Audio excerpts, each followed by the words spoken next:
नमस्कार दोस्तों, कहानी अच्छी लगे लाइक शेयर कमेंट जरूर करें। जब से शोभा जी की बुआ जी के घर से उनके पोते की शादी का न्योता आया था, तब से घर में एक अजीब सा माहौल हो चुका था। पिछले 3 दिन से घर में सुबह शाम बहसबाजी का माहौल बना रहता था। कारण कि उनकी बहू साक्षी उनके घर अकेले जाना नहीं चाहती थी और शोभा जी के पैर पर चोट लगने के कारण जा नहीं सकती थी। अभी फिलहाल घर में बहस चल रही थी। बहू, अगर तुम नहीं जाओगी तो हमारे घर कौन आएगा? बस जब देखो तब मना कर देती हो कहीं भी जाने के लिए। ऐसे तो क्या पहचानोगी तुम अपने रिश्तेदारों को? शोभा जी अपनी बहू साक्षी से बोली। मम्मी जी, मैं जाने के लिए मना नहीं कर रही हूँ, पर मैं कह रही हूँ कि आप भी तो मेरे साथ चलो। मैं तो वहाँ किसी को जानती भी नहीं, मुझे अकेले बड़ा अजीब लगेगा। साक्षी ने कहा। हाँ, तो जब रिश्तेदारी में गई ही नहीं तो जानती कैसे होगी? शादी को 6 साल होने को आ गए, लेकिन मजाल हो अपने ससुराल की तरफ की रिश्तेदारी को पहचानती भी होगी। हमारी रिश्तेदारी में जाना तो अजीब लगेगा ही, शोभा जी ने ताना मारते हुए कहा। सुनकर साक्षी एक पल के लिए तो चुप हो गई, पर फिर बोली। मम्मी जी, अगर दीदी भी आ रही होती तो मैं चली जाती, पर वो भी नहीं आ रहे। अब आप चल रही हो तो मैं जाने के लिए तैयार हूँ, वरना मैं नहीं जाऊंगी। अब आप देख लो क्या करना है, कहकर वह अपने कमरे में चली गई। देख लिया, 6 साल होने को आए इसकी शादी को, लेकिन हमारी रिश्तेदारी में अकेले जाने में इसे अजीब लगता है। अभी यही काम इसके मायके में होता ना, तो सास और पति सब रह जाए घर में, महारानी अकेली चली जाती। लेकिन यहाँ तो काम हमारी रिश्तेदारी में है, तो ये सब इसका नाटक है। अब हर जगह क्या मैं इसके साथ जाऊंगी? शोभा जी अपने बेटे शिवम से बोली। इससे पहले शिवम कुछ कहता, उसके पापा सुरेश जी बोले। बेटा, जब तुम लोग ही किसी के घर नहीं जाओगे तो तुम्हारे घर कौन आएगा? जब तुम रिश्तेदारी निभाओगे तो रिश्तेदार तुमसे निभाएंगे, वरना एक दिन अकेले रह जाओगे। और समाज का नियम है, हमें सबके साथ मिलकर ही चलना पड़ता है। कम से कम तुम तो बात को समझो। अपने पापा की बात सुनकर शिवम चुप हो गया। आखिर क्या ही बोलता। इधर ये बातें साक्षी को सुनाई दे रही थी। समझ तो वह भी रही थी, लेकिन भला अजनबियों के बीच में कहाँ सही लगता अजनबी। बिल्कुल सही कहा। 6 साल की शादी में अभी भी कई रिश्तेदार तो उसके लिए अजनबी ही थे। कारण खुद शोभा जी थी। साक्षी जब शादी करके इस घर में आई थी तो वह भी काफी मिलनसार थी। उसे भी लोगों से मिलना जुलना अच्छा लगता था। सोचा था ससुराल पक्ष की तरफ काफी सारी रिश्तेदारी है, तो वहाँ तो लोगों के साथ मिलना जुलना होगा। लेकिन ऐसा नहीं हुआ, क्योंकि जब भी ससुराल में कोई काम पड़ा तो शोभा जी और सुरेश जी खुद चले जाते थे, या फिर शिवम उनके साथ होता था, पर कभी साक्षी को लेकर नहीं जाते थे।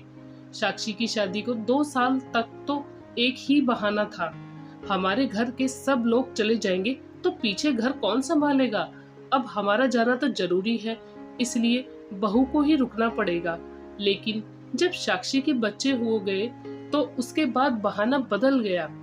मौसम अभी खराब है, बच्चों की तबीयत बिगड़ जाएगी, या कभी कहती बच्चे अभी छोटे हैं, नजर लग जाएगी, बीमार पड़ जाएंगे। इस कारण से साक्षी का अधिकतर रिश्तेदारी में जाना नहीं हुआ। बड़ी ननद की शादी भी उसकी शादी से पहले ही हो चुकी थी, तो घर में भी कोई इतना बड़ा आयोजन नहीं हुआ।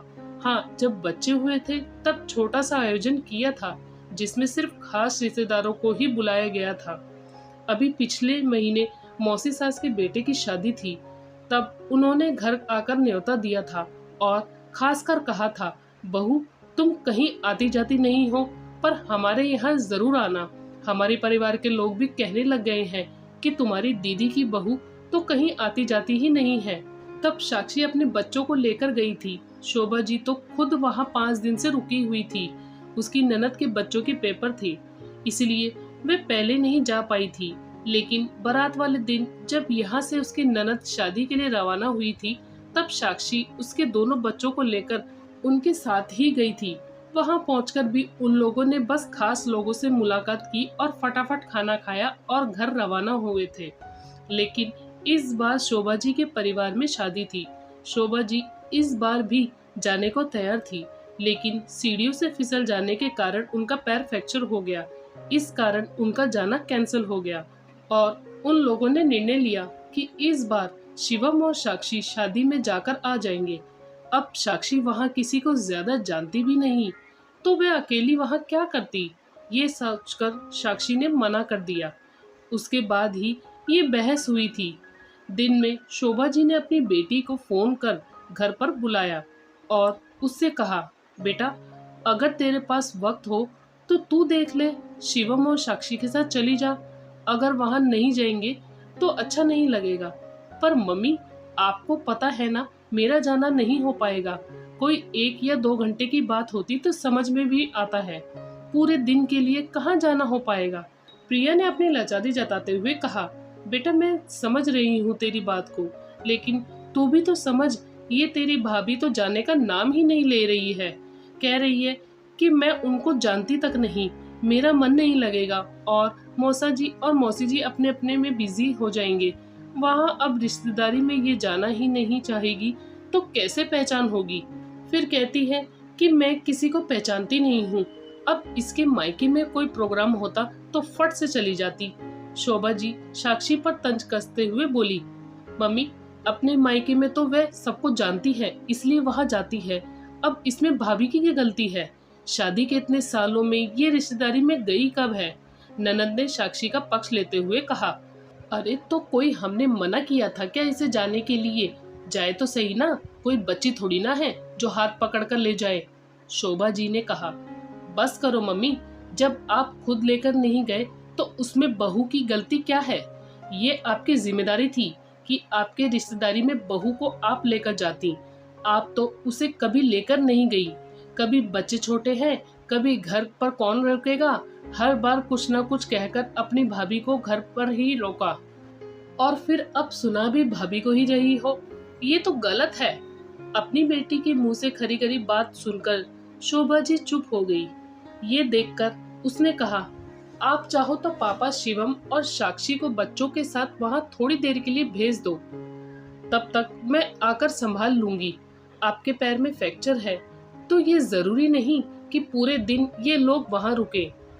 उसकी बात सबको ठीक लगी और उसके बाद सुरेश जी, शिवम और साक्षी बच्चों के साथ थोड़ी देर के लिए वहाँ जाकर आ गए। लेकिन अब जब भी कोई प्रोग्राम होता तो खुद शोभा जी साक्षी को साथ लेकर जाती। आखिर वे समझ चुकी थी कि ये उनकी जिम्मेदारी थी कि उनके रिश्तेदारों को बहू जाने पहचाने। तो दोस्तों आपकी इस कहानी में क्या राय है, हमें कमेंट करके जरूर बताएं।